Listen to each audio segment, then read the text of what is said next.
And returning today for part two of our interview are Marianne Robb and Dave Rich, the investigative duo known as UAP-PD. Marianne and Dave are retired law enforcement officers with over 59 years combined of law enforcement experience. They have created UAP-PD to provide a safe place for officers and first responders to share their stories and speak about the stressors they've experienced during these investigations without fear of reprisal, the threat to their career, or the ridicule from inside their organization. Their website is uap-pd.com.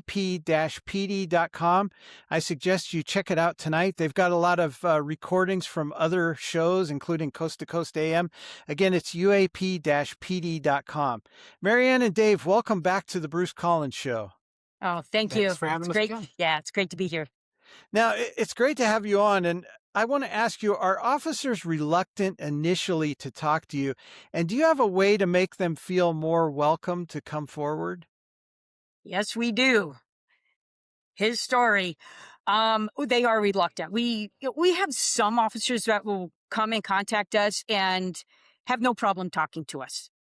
And we see a lot of that on the Indian reservation officers.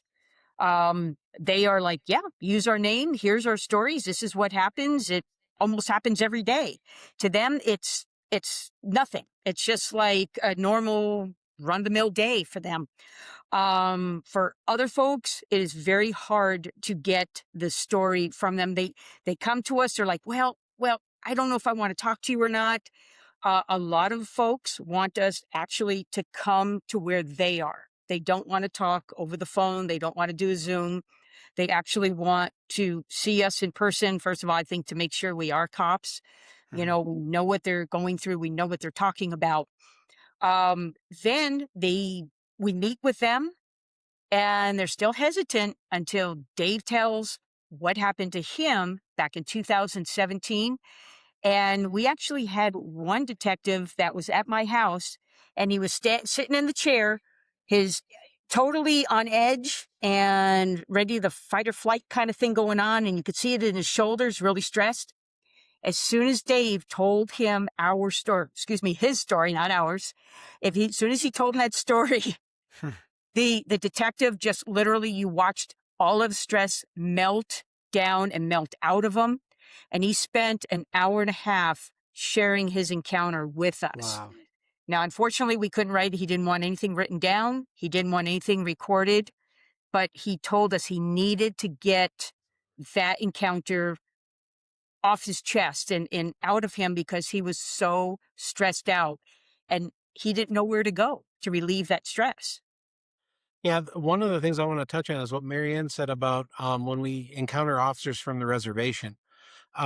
They are always more willing to talk about it. And I think it stems directly from the fact that their culture, the Native American culture, is way more open to the idea of star people, of spirits, of cryptids, things like that. And every police agency, every first responder, police agency, fire department, government is kind of a reflection of their community. So their community is more accepting of it, more open to the idea. Their departments will be more open to that idea. And that's kind of one of the things with UAPPD that we're kind of like wanting to do is I think we're realists in the respect that we don't expect to make everybody believe that UFOs are real, that Bigfoot's real, that ghosts are real. But if we can at least make people go from the perspective of as soon as they hear it, they think that guy's crazy to, okay, well, he saw something. I don't know Right. what it was. Maybe there's something. And that's all we're trying to do is try and push that needle a little bit and to be a little closer to what it is that we see happening on these reservations. Because these officers, like I literally was sat in her living room, told an officer about what happened to me with my story. And he looked at me like with complete disbelief. He's like, that would never happen to us. Mhm. And it's all stems directly from the fact that their culture, it is accepted. So when you say something like, oh, I saw a spirit or a Bigfoot to a random person, they're going to be like, oh, yeah, those exist. Yeah. Uh-huh. And they just accept it. And Yeah. so there's that stigma is not quite there. Yeah, I'm sure you've seen the episode of Unsolved Mysteries on Netflix where they were talking about the Rangers that had all sorts of experiences on the Yeah, we know John reservation. and Stan very well. Yeah. Oh, okay. Yeah, Excellent. they're actually one of our really, really good friends. John is the one that you remember last week when we were talking about how this organization has forced us to kind of start to become more well-rounded and understand more things. John has given me, we've had great conversations about their culture and witchery ways and things that on the reservation that is part of their culture. So Mhm. we actually have worked with them quite a bit and talked with them in fact, our very first stage presentation that we ever did, they were with us and they basically opened for us to let us introduce our organization. Hmm. So, as you've stated, we know that a lot of first responders, not just police officers, but first responders have seen different types of sightings, even UAP. When I say UAP, UFO sightings. Um, have you seen any cases where there's actually been officer or first responder abduction cases? The closest one that I think we have is the one that we talked about from Australia, Hmm. where she had an abduction when she was younger, and she remembered it through dreams and through working with hypnosis and stuff like that, was able to bring it forward. As for current, like actually law enforcement on the job, we don't have any stories like that yet that we've encountered. Doesn't mean they're not out there.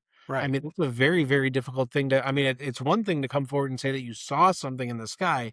It's another thing for somebody like a first responder, somebody who's trained to take care of the situation, to come and admit to other first responders that they were powerless in a situation. It's a very big step that I think a lot of people would be very reluctant, first responder or not, very reluctant to come forward and talk about. Yeah, we have one officer out of Texas, Houston, Texas. Now, was he actually abducted, gone to a craft? He's not totally sure, but there has been a couple of times that he has been um, contacted by entities in his house. He has Wow. had implants where he's actually had the implant, one in his belly button and one in his ear, that was taken out of him, Hmm. and he had the implant that it was kept. Um, he was so fearful of another entity coming into his house, he literally built or made a club with some like spikes, but they were nails that were coming out of this club, and he kept it under his bed. And he said one night he woke up again, that sleep paralysis thing where he was having a hard time being able to move. All of a sudden he had a gray that was on top of him. He was actually able to use his hand, and he grabbed the gray, and he was reaching down trying to get this club. Well, he couldn't. He was trying to couldn't get. By the time he went down to get this club, the gray kind of slipped out of his hand, Hmm. and him and a buddy that was in the room also, but was kind of in the corner. All of a sudden, they were gone. They went up through the ceiling, and they were gone. So being actually abducted, probably not, but this entity actually came to him, and also he had at least 2 implants in him that were actually taken Wow. out. Wow. Well, I know some abductions, unless the person goes under hypnosis, they don't even know what happened. It's just missing time. Uh, So there could be cases like that. Are you Exactly. finding any patterns with the sightings, like dates, times, locations, geopolitical events, or are they seen as more random? I think we're not really noticing anything like that. For us, it's more like you're at the whim of where the officer is. So the first responders, a lot of times they get dispatched to calls. So it's like they're in random areas. They're in like kind of unusual areas where you're not going to frequent very often. So I haven't noticed any, I don't think we've No. noticed really anything that you could really put on a map other than like certain clusters as in like geographical locations, like we talked about last week, like Arizona being the way that it is, Southern California being the way that it is. There's just more people outside, so your opportunity to see stuff would increase there. But like I Yeah. don't think we have noticed anything that is specific to a like specific like time of day or time of year or anything like that. Mm-mm. One thing, but just from an observation point, I haven't done a lot of research into this, but I know, having lived in Northern California for 40 years, we had a lot of Bigfoot sightings. And in fact, there was even a Bigfoot museum in Felton, which is near Santa Cruz, California. Um, and then you have like Hudson Valley, where there was a big UFO flap, and a lot of police officers saw UFOs and citizens. Um, do you ever find that, where there's sort of Bigfoot sightings are mostly here, UFO sightings are over here, or is that also kind of random? Actually, that's random. Yeah, it's a lot more random. The thing that we're getting the most of are probably paranormal things, ghost type of encounters, things like that, which seem to be universal. You could be in Tombstone, Arizona, or you could be in New York City. And there's like spirit activity. Uh, Things like Bigfoot, stuff like that. Obviously, you're not going to see Bigfoot in downtown Chicago. So like there are limits to certain things, even things like what a lot of people don't think about, like UFOs. Uh, Seeing a UFO over a major city is quite unique because of the Mhm. fact that there's so much light pollution. Where if you're out in like an area like Bisbee, Arizona, where it's the middle of nowhere and it's dark, you are going to just see more things flying around. Again, does that mean that there's more there versus there? Not that we Yeah, know of. It just could be, right. again, just the opportunity to see them presents itself more because of the nature of what's going on. Yeah. But we would also like to get officers that have had Bigfoot encounters. We do have one that I went up to Utah last year, and I interviewed an officer that, again, doesn't want to be identified, but he took me out to the area where he was hunting, and he had a Bigfoot. The screams were getting closer and closer to him when he was hunting. And he also showed me the areas where they had the twisted trees, Mhm. and about a 20-foot tree that was literally, it was picked up and placed in between two other trees. And Wow. it was about 10 feet off the ground. I mean, it wouldn't be something where, one, the wind didn't blow it over, and two, not a person's going to go up and do that. I mean, it had to been something that was at least 8, 9 feet tall and very strong. We would love to get more officers. There's a lot in this one area in Utah. And matter of fact, hopefully this year we're going to go do an investigation, that there are Bigfoot sightings. There are screams all the time. The thing is, a lot of officers, hey, we're not going to come forward. But this is where we say, look, if you would like to come forward, if you've had this encounter and want to share it with someone, please, contact us. We would love to get more Bigfoot encounters. We know that area has a bunch. We just need to get the officers and first responders comfortable enough to come forward and share their encounters with us. Mhm. Can you give us a kind of an overview of the Val Johnson squad car case? Sure, that's one of my favorite ones that I do. That one happened in August 20, or actually it was August 27th of 1979. This happened in Warren, Minnesota, which is up on the South Dakota border. And it was about 1 o'clock in the morning. Val was on patrol. He was going down a highway, and he was coming up to an intersection of two highways. He looks off to the left and he sees this big white ball, like right in the middle of the road. And he's looking at it going, what in the world? He's thinking, could it be an airplane crash? Could it be a truck, an accident with truckers or anything like that? Didn't know what was going on. So he gets to the intersection, turns left, is headed toward this light. All of a sudden, this light literally crashes through his windshield, hits him into the chest. And the way he described it was a 200-pound pillow that just hit him in the chest. Well, he went about another, probably about 30 feet or so, and his car just drifted to a stop.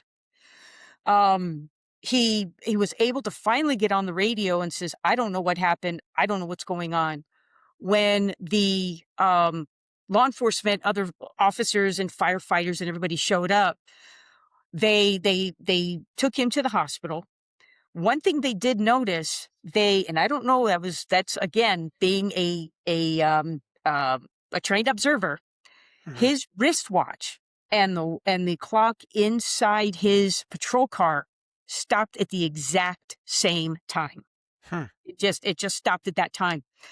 So when Val got to the hospital, the doctors described his injuries as both his both teeth on the uppers and lowers that were fractured at the gum line, and his eyes had burns like they described as arc welder burns. Um, in his patrol car. Now, what's interesting is his patrol car is still in the museum in Minnesota. I want to say it's Hmm. Warren, Minnesota, but I'm not totally, but it's still at the historical society that's there in Minnesota.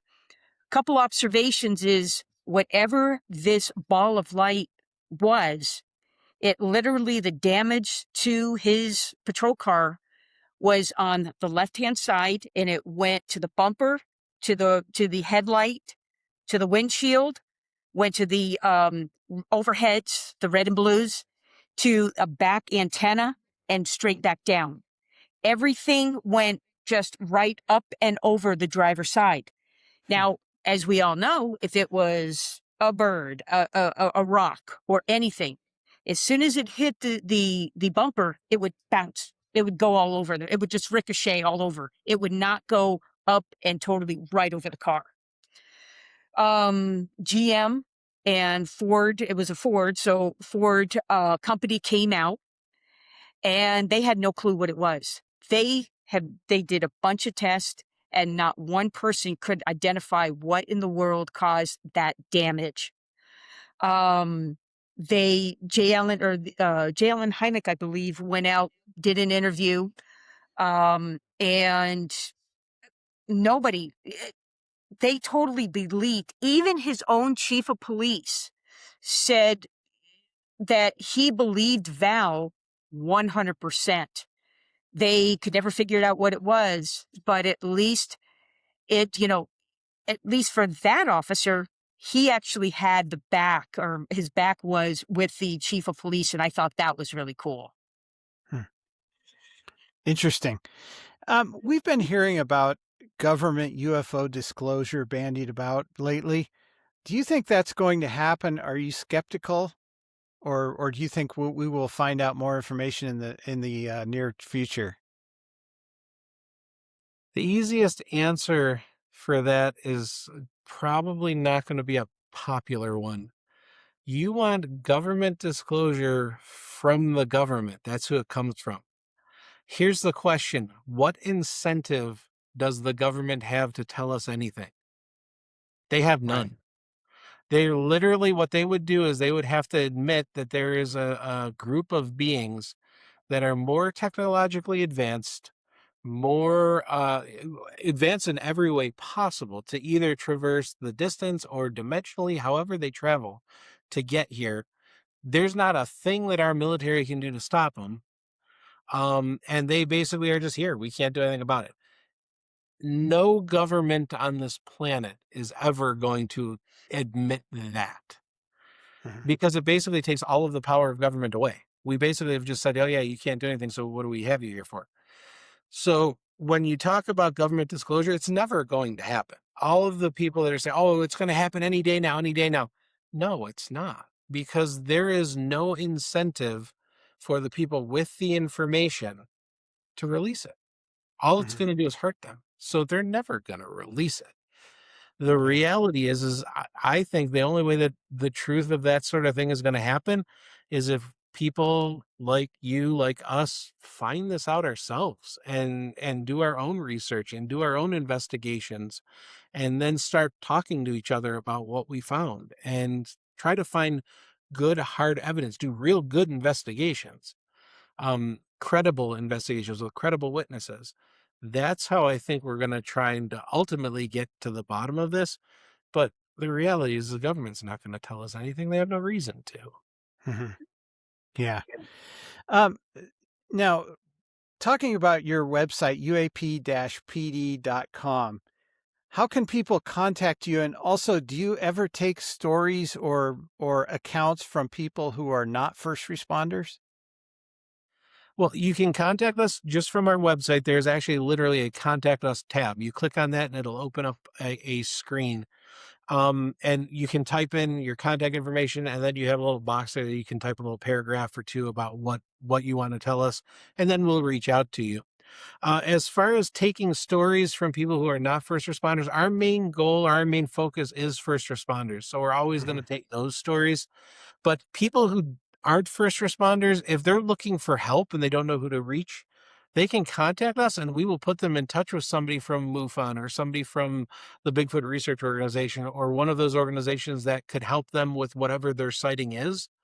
The first responders, though, we kind of take more of a we're here for them, so we really want to focus more on them. But definitely not. If somebody reaches out for help, we're definitely not going to say no. Yeah. Mhm. We're still at our hearts, we're still first responders. We might just refer them to somebody else who might be in a better position to help them with their specific issue. And we're also on Facebook too. If it's easier to just get on Facebook, it's UAPPD. They can reach us through that also through Messenger or just get on and ask us a question. Being retired, I'm always checking our website. I'm always checking Facebook. Anybody that needs us to contact us, I usually get with them within that day. And if we need to set something up, whether it's in person or on the phone, we'll get it set up with them. Mhm. UAP-PD.com. Where do you see your organization as far as your mission? Where do you see your organization going in, say, 5 to 10 years, or where would you hope it goes? Well, I'm hoping that we have a whole bunch more stories, a couple thousand stories from officers and first responders. Also, we would love to write a book. Hmm. Um, but we would love to write a book and share our stories with other folks. Um, that's, I think, pretty much it.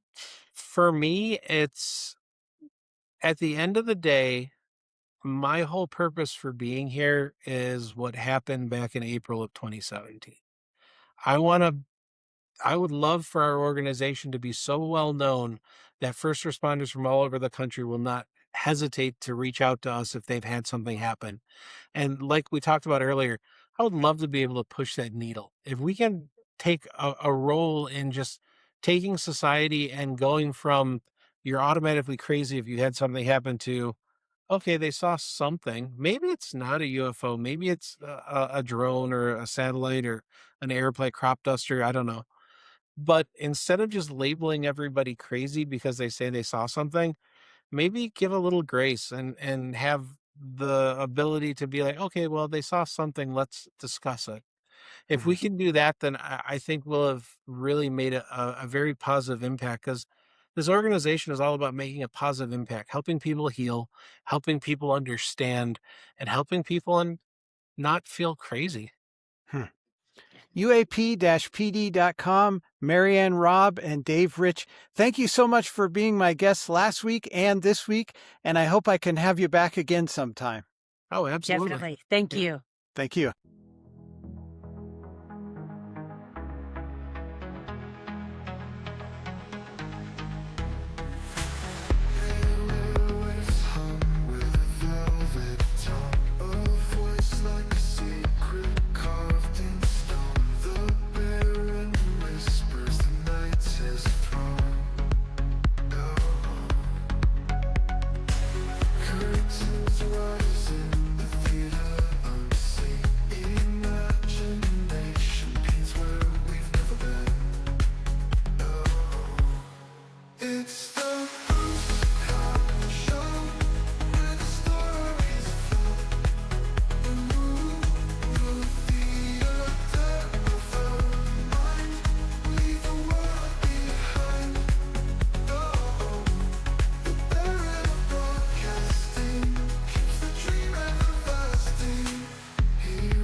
of the